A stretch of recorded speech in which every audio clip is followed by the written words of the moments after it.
that people say and the belief that we have is that our bodies are breaking down due to our age, and it's simply not true. So how that ties in with dieting is that frequently someone will say to me, well, I used to be able to do XX diet when I was all through my 20s and 30s. I could just not eat and the weight would come off and it worked fine.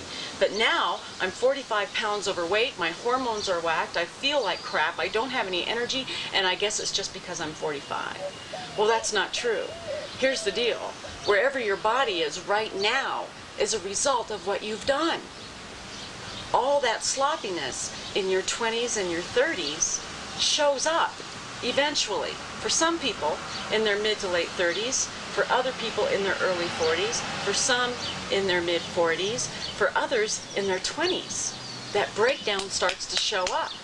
But it's not because you're at that age where your body breaks down, it's because that is the result of everything you've done prior.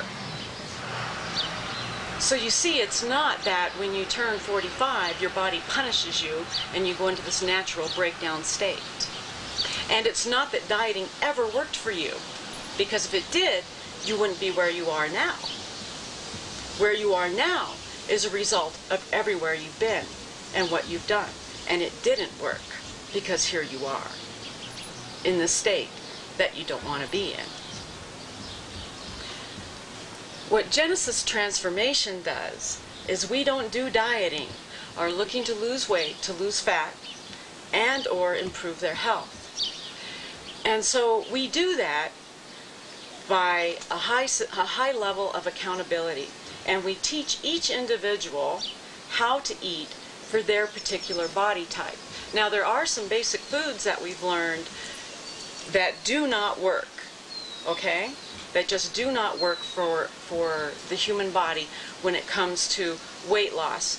And there is a difference between weight loss and fat loss. Fat loss is when we train your body to get rid of that fat that your body doesn't need. And remember, we talked about that fat being cheap to the body, only 1 or 2 calories per day per pound of fat, and muscle being very expensive to the body, about 50 calories a day per pound of muscle expense to the body, right?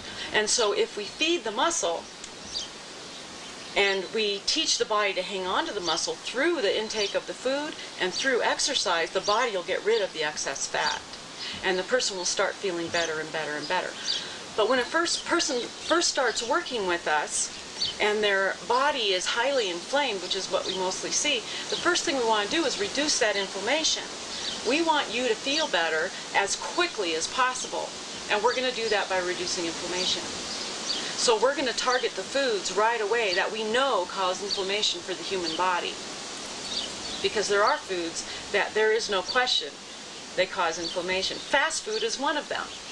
No one is going to live in a state of health and subsist on fast food, period. Fast food is not a form of nutrition. It's not food, okay? Now, if you're changing your diet, do you have to go from fast food all the way to living on tuna and sprouts? No, you don't have to do that, because that would be what? A diet. And diets don't work. Besides dieting not working because you're reducing calories, we're also dealing with our human brains that are very habit-oriented. We have our tastes. We have what we like. We have what we feel we enjoy. And if you remove everything from a person's nutrition that they feel they enjoy, they're not going to have a good time. If they're not having a good time, they're not going to get better. They're not going to feel good. That's not fun. And the process really has to be fun. You really have to feel good. You want to feel better and better with whatever it is that you're doing. And so there's a few foods that we know are going to cause inflammation, okay? One of those is sugar. Sugar causes so much inflammation to the body that we've been able to even break it down to forms of cancer that it causes. The inflammation is so severe. Aside from that, from a fat loss perspective, sugar opens the insulin. It brings the insulin up. It opens up the fat cells to store fat. Now, we may say in our minds, you know, I'm just not right if I don't get that cup of ice cream before I go to bed. It makes me feel good. That's all right. You know, our minds, we say that. The reality is there's a whole chemical process that goes on with that ice cream once it gets into your body. It's got a chain of events that happen. And there's no way to get around that. it's kind of like doing drugs. You know, if you're going to get up and go for a run and you take 2 Valium and you go for a run and you're sluggish and you're tired, you know, you can blame that on whatever you want, but the reality is you took 2 Valium. And so if you're in the habit of eating ice cream every night and you've got 10 extra pounds on your body, you may mentally enjoy eating that ice cream, but you're not going to get away from the chemistry, from the physiology of what ice cream is going to create in your body. You know? And so food is a very emotional issue. So that's another reason that dieting doesn't work. Because you take yourself from where you are and you decide, say, you're not going to eat any carbs. Okay? Well, carbs are a comfort food for many people. If you completely remove that, number one, you're going to have that emotional state of deprivation that doesn't make you happy. And you're going to have that physical need that carbohydrates satisfy. And so you're going to get into a state of deprivation, you're going to get into a state of craving, you're going to get into a state of anxiety. It's not going to work. It's not going to feel good. It's not going to be fun. And you might last how long? A couple weeks, maybe a few days. And then when you go back to eating the old way, you're going to really build up those foods that you were trying to stop eating because you have this emotional connection. So how do we get around that in Genesis Transformation? We make the changes really slow.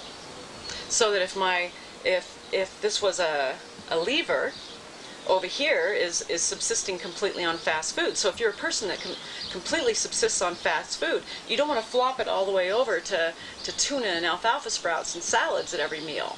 That wouldn't be comfortable. And like we just established, it wouldn't work emotionally, and it wouldn't work for you mentally. Okay? Physically, might it work for you? Sure, except your body's going to go into some very strong detox that's going to be extremely uncomfortable, and mentally, that's going to turn you back again. Does that make sense? And so if you're over here and you're a person that lives on fast food, right? Say you're eating fast food 3 times a day.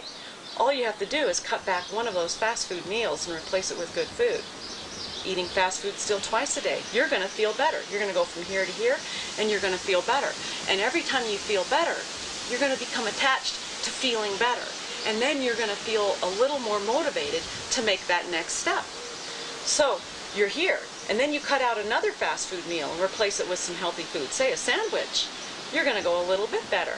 And so you're going to make these little incremental changes, slowly, adding exercise along the way, and your body's going to improve and improve and improve and improve. You're going to feel better and better. The diseases are going to start to fall away, the inflammation goes down in your body, and you're going to start to lose fat.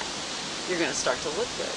And now you're hooked, and you're still not all the way over here to living on sprouts and tuna. And so the point is to take you from wherever you start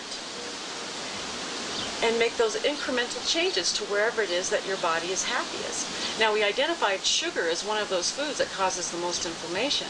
The next one is salt. Salt adds an incredible amount of inflammation to your body. And on a very simple level, one of the things that sodium does is, on a cellular level, it pushes water out of the cells and into the skin. And so it gives you a puffy appearance, right? Now, if the sodium is causing the cells to push salt out of the cell and into the skin, your body is going to be dehydrated.